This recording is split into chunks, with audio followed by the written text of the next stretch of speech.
Hello everyone and welcome to the last session on TNF TV for a Women's T20 World Cup update. Australia have secured their spot in the semi-finals after 3 great wins since our last update. Firstly against Bangladesh on Wednesday morning by 8 wickets, then against Sri Lanka on Friday morning by 10 wickets, and finally against the host nation South Africa by 6 wickets on Sunday morning. My name's Tommy Flanagan and I'm joined by the great Michael Sheedy. Sheeds, the Aussies have booked a berth in the semis and they couldn't have started the tournament any better. They've done exactly what I suppose everyone expected them to do, but in saying that, with expectation becomes a bit of danger, I suppose, in regards to not getting ahead of yourself. But no, the girls have been absolutely outstanding, very comprehensive across all 3 games, and shaping up to be an absolute ripping contest in the semi-final against India.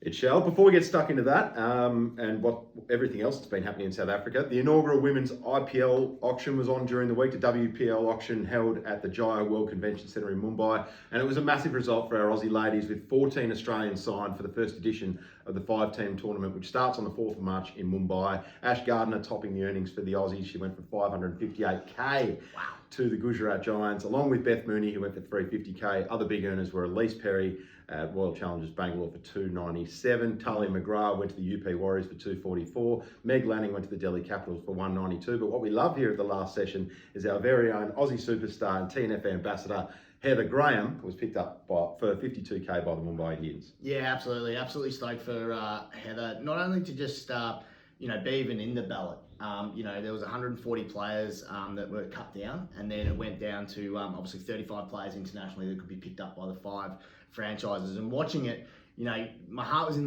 my mouth a lot of the time, because it's like, will she get picked up? Watching what the other girls were going for, and then watching some of the girls that got passed in. I think that was really, with only 5 teams in the WPL, it was very interesting to watch. So Heather, congratulations. Mumbai Indians, you couldn't go to a bigger and better franchise, to be honest. It is obviously being held in Mumbai as well, which makes it even better. And yeah, couldn't be happier for her. Not only about the money, just about the experience now. I mean, the money is life-changing, we understand that. At 50 grand in 3 weeks, it's amazing.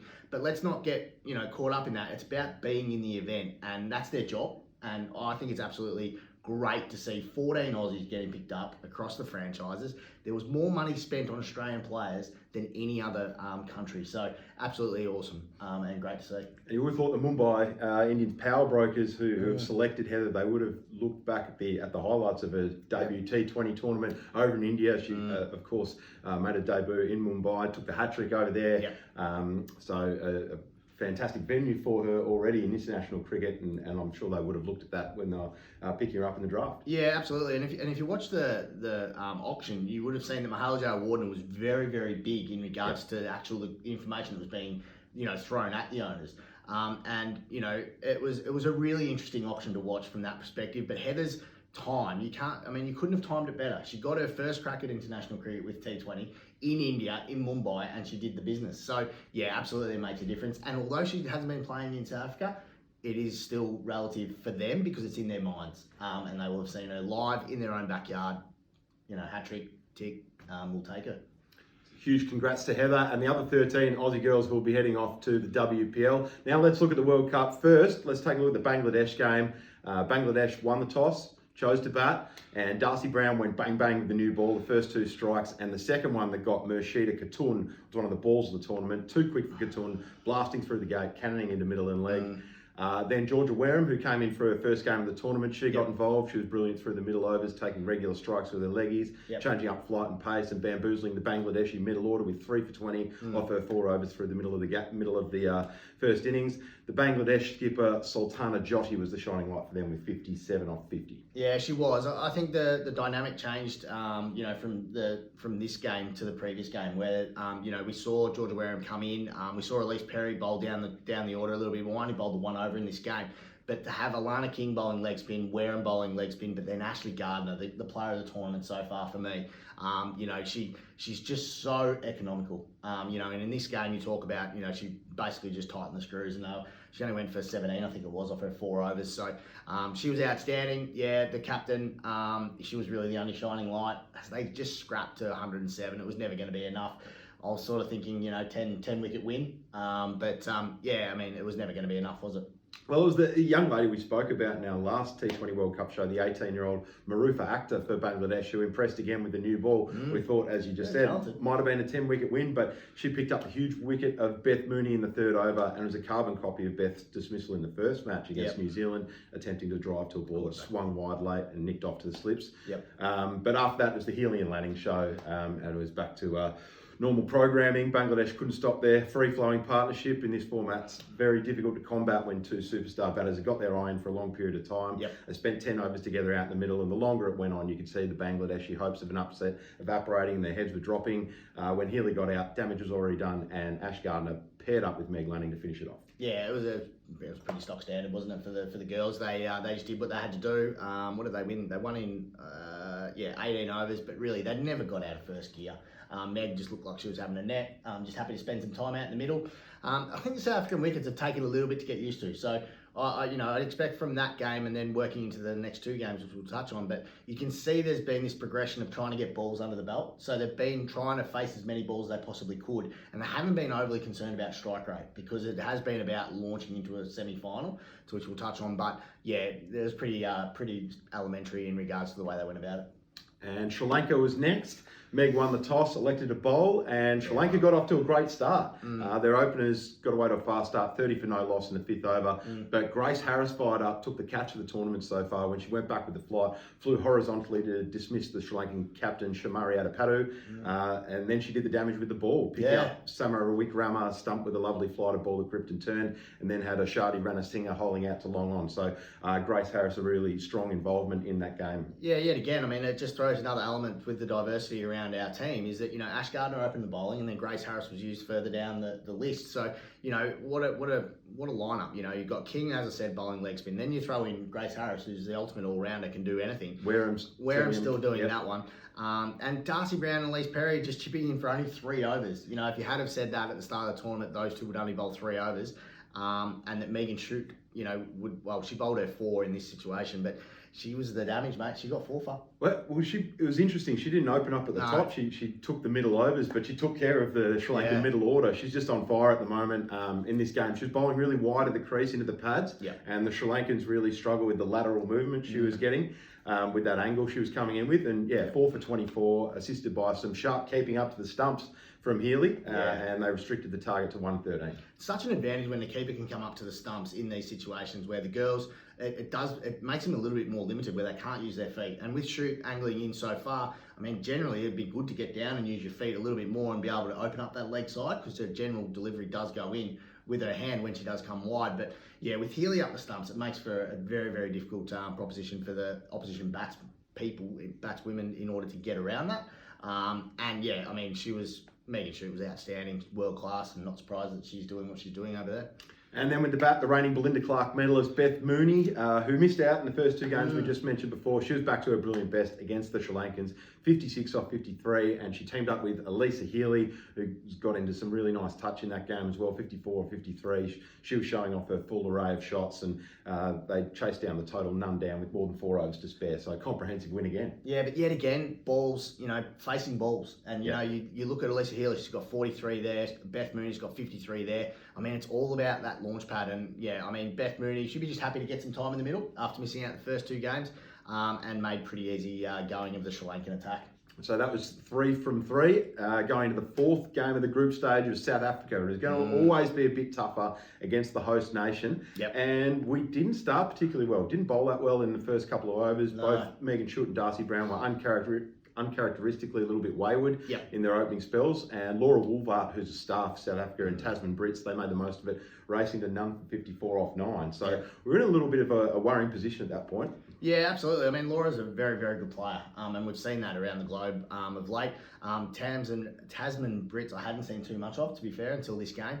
But in fairness to those 2 girls, they were actually fed some rubbish in regards to the Australian bowling lineup. I didn't think they bowled well at all. Poor old Beth Mooney, who took the gloves in this game, was chasing him down leg side for fun in the early stages of this innings. But, then they finally got their radar right.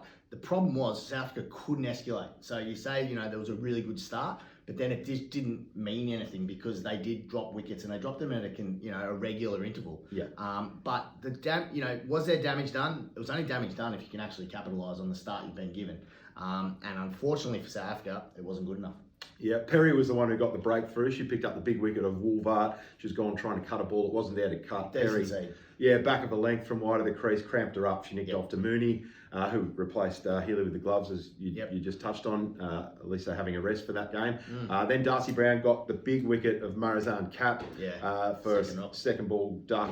Good length ball, swung late, caught behind.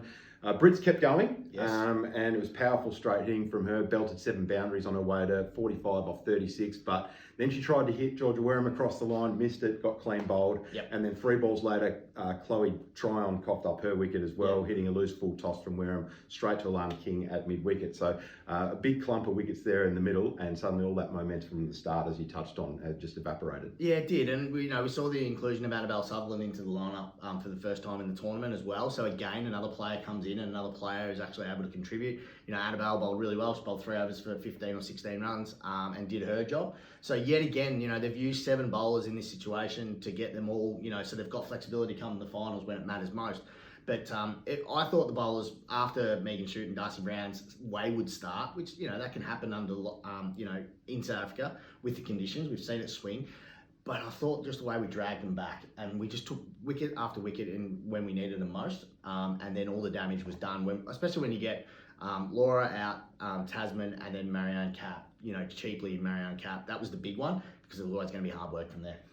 And yeah, when they were none for 54 off 9, we said they were in a tough position, but it was a great performance to restrict them to the total of 6 for 124 in the end, when they were 1 for 70 off 11, and they looked like they were flying. Then when we batted, we faced a very loud, proud, passionate home crowd, playing music, banging drums, chanting patriotically. It was an unbelievable atmosphere. It looked like an amazing atmosphere to be part of, and a real pressure cooker environment for the Australians to go out and bat in. Our big 3 succumbed to that pressure. Perry opening the batting, and then Mooney and Lanning were all gone inside the first 7 overs. And the Aussies were reeling at 3 for 40 with 2 new batters at the crease. In that environment, against the home team, on a roll with Malaba and Cup both bowling beautifully, and the crowd getting louder with every dot ball, we could have crumbled at that point, but this team's made a tough stuff. And our world number 1 all-rounder, Ash Gardner, and our world number 1 ranked batter, Talia McGrath, came to the rescue, and their composure in the situation was brilliant. Oh, they're genuine superstars, and not surprised that they're ranked where they are. Their performances have been absolutely outstanding. Gardner, just so cool, calm and collected. But again, faced her 29 deliveries for only 28 runs, not out, needed to do what she did, but she just sat at the other end where you should have been when Taylor McGrath bats. I don't think there'd be a better place to bat in world cricket. Taylor McGrath was absolutely unbelievable, 10 boundaries, and she took him down. It was, that was the fastest innings by an Australian this tournament. She went at a strike rate of 170 plus, and I thought that it's ominous now for the rest of the, for the next couple of games. That she's in such nick. So really what we've been able to see is everyone's pretty much contributed across that top 6 or 7 batters. And then we've seen it in the bowling, everyone's really contributed. But kudos to South Africa. I thought they really had a crack. I thought Malaba up top was pretty good. I think she sets the vibe for South Africa, and I think that's a really good thing. Ismail was a little bit expensive. The girls liked the pace coming on. I thought Kat, she took 2 for 20. She bowled really well, but there was just nothing else in regards to the penetration that could get the breakthrough. And that was the key. When you've got Gardner, Harris, McGrath, Lanning, Perry, Mooney, and Alyssa Healy's on the sidelines, Annabelle Sutherland hasn't even walked to the crease, not needed. It's fairly powerful, isn't it? Extremely powerful. They bat very deep and they bowl very deep, our ladies team. And just on McGrath, we were behind the run rate and in a massive pressure situation against the host nation. She just started launching bombs, showed her true power, launching them all over the park. And the Aussies, from a position where we looked like we were in a bit of strife, powered in front of the required run rate, and that was... The game clicked like that, it flipped like that, and the running between the wickets between Gardner and McGrath was outstanding. Like the way that they turned over the strike and they were able to work twos was just brilliant, and just a match-winning partnership from our superstar all-rounders. Yeah, well, we saw McGrath out here do it, in the series against Pakistan. We just saw how powerful she is, and we saw it through the WBBL as well. But she doesn't just clear the pickets, mate. She clears them by a good 15 to 20 metres. She hits it as hard as anyone in world cricket when it comes to this, and it's so exciting going into a semi-final now against India, which is what I would like to have seen it as the final. but it's a semi, so yeah, bring it on. Yep, the semi-final, midnight Australian Eastern Standard Time on Wednesday night or Thursday morning, depending on the way you look at things. Against India at Newlands, the other semi is set to be New Zealand versus England, and both semis promise to be riveting encounters. They should be absolute belters, both semis, the 4 best teams. Absolutely, and you'd have to say that whoever wins out of Australia and India goes into the final favourite, New Zealand. But Amelia Kerr hitting her straps at the right time with bat and ball. 60 odd against Sri Lanka just last night. So, the New Zealand-England one will be a very, very even contest as well. So, in other words, we've got our perfect setup for semis where it's going to be 2 cracking games. We can't wait. That's all we've got time for here on The Last Session. Stay tuned on TNF Socials for more coverage of the T20 Women's World Cup. Also tune in for coverage of the men's all across England v New Zealand and Australia v India. I'm Tommy Flanagan. He's Michael Sheedy. This has been The Last Session, and we'll see you next time on Tails Never Fails TV.